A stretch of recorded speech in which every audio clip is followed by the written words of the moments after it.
ታዲያስ ልጆች አለን በሉ እንጂ ልጆችዬ አለን በሉ። እኔ አገዘ ነኝ እዚህ ቦሌ ቃልዮት ቤተክርስቲያን ውስጥ ልጆችን አዳጊዎችን በማገልገል በደስታ በጣም በሐሴት በግለት አገለግላለሁ። በዚህ አጋጣሚ ደግሞ ልጋብዛችሁ ነው እዚህ የተገኘሁት ታኅሳስ 25 እና 26 ከጠዋቱ 2 ሰዓት ተኩል ጀምሮ ሙሉ ቀን ይሄ ግቢ በጨዋታ እየፈነጠዝን የተደሰትን ሴሌብሬት እናደርግበት እግዚአብሔርን የምናመልክበት ሁላችን በጣም ታጥቀን እናንተ ለማስደሰት እንገኛለን። ሚቀር ልጅ አይኖርም።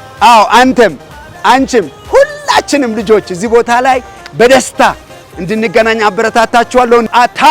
አታሞ የምንልበት በጣም የተወደደ ፕሮግራም ነው። ቦታው እዚህ ቦታ ነው። ፕሮግራሙ የተዘጋጀው በጋብስ ዓለም አቀፍ የወንጌል አገልግሎትና ከቦሌ ቃልዮት ቤተክርስቲያን ጋር በመተባበር እንዲሁም ደግሞ ከካሪዝማ ኢቨንት አዘጋጅነት የተዘጋጀ ነው። ወላጆች እናንተ ወላጆች ማናችሁም ልጆቻችሁን ይዛችሁ ከጧት ጀምሮ እዚህ ቦታ ላይ እንድትገኙ አበረታታችኋለሁ።